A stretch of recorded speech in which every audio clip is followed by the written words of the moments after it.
वही सरकार है जो नहीं चाहती है कि मणिपुर में जो औरतों को नंगा करके उनके साथ गैंगरेप किया जा रहा है, उन्हें न्याय नहीं मिल रहा है। वही साथ जो भी मोदी शाही करने के लिए तैयार नहीं है वो देशद्रोही है। उस पर यूएपीए की धारा लगा दी जा रही है। उस पर एलिगेशन की बात करने लगेंगे तो सरकार पर तो इतने तथ्यात्मक आरोप हमारे पास मौजूद है कि शायद सरकार का कोई नेता बचेगा ही नहीं जो सलाखों के बाहर रह जाएगा। जो भी सरकार की चाटुकारिता में लगा हुआ है आज केवल वही देशभक्त है। और हर वो ताकत, हर वो आवाज जो जनता की आवाजों को, जनता के दुख दर्दों को लोगों के स्क्रीन तक ला रही है, उस पर सवाल उठा रही है, वो आज देशद्रोही करार दिया जा रहा है। ये वही मोदी जी हैं जो चाहते हैं कि मीडिया केवल इस तरीके के सवालों पर, मेन स्ट्रीम मीडिया केवल इस तरीके के सवालों और मुद्दों पर लोगों का ध्यान भटकाए रखे कि मोदी जी दान पेटी में 21 रुपए डाल रहे हैं या नोटों की गड्डियां डाल रहे हैं। मोदी जी पीकॉक्स के साथ, मोरों के साथ फोटो किस तरह से खिंचा रहे हैं। मोदी जी झाड़ू लगा रहे हैं।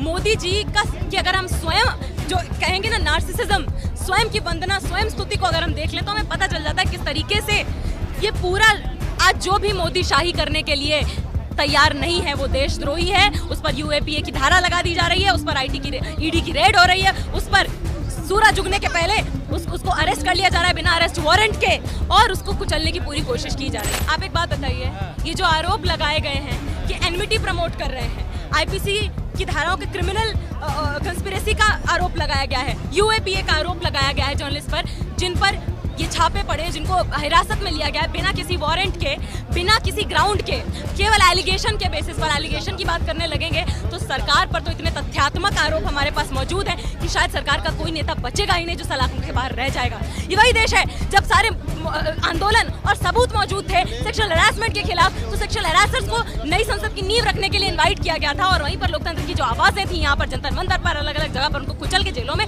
भरा जा रहा था। सरकार जो रेपिस्टों को, बिल्किस बानो के रेपिस्टों को, उसके परिवार के हत्यारों को बरी करती है माला पहना के, और रेप विक्टिम्स के लिए स्ट्रगल करने वाले एक्टिविस्ट पर लगातार हमला कर रही है, उन पे यूएपीए के धाराएं लगा रही है। इसके सबूत हमारे पास मौजूद हैं। हमने देखा है कि जो लोगों के अधिकारों की बात कर रहे हैं वो जेलों में सड़ रहे हैं, बिना बेल के जेलों में दम तोड़ने के लिए मजबूर हैं, और जो कोई भी सरकार की चाटुकारिता में लगा है वो लगातार इस देश में अपनी स्थिति को बेहतर कर पा रहा है। केवल वही अमीर है जो अपनी जमीर बेचने के लिए तैयार है इस देश में। आज एक समय पर चांदी के चमचमाए देश हुआ करते थे, आज के समय में चमचों की चांदी है। चमचों की बात करें तो गोदी मीडिया, दरबारी मीडिया, दलाली मीडिया जो है, जो केवल सरकार की प्रशस्ति गान में, स्तुति वंदना में लगी हुई है, उसी को तूल दिया जा रहा है। और सरकार और बाजार का, कॉर्पोरेट सेक्टर का जो नापाक गठजोड़ है, हर जमीर रखने वाली ताकत को या तो खरीद ले रहा है, और जिस स्वर को खरीद नहीं पा रहा है उसको कुचल दे रहा है।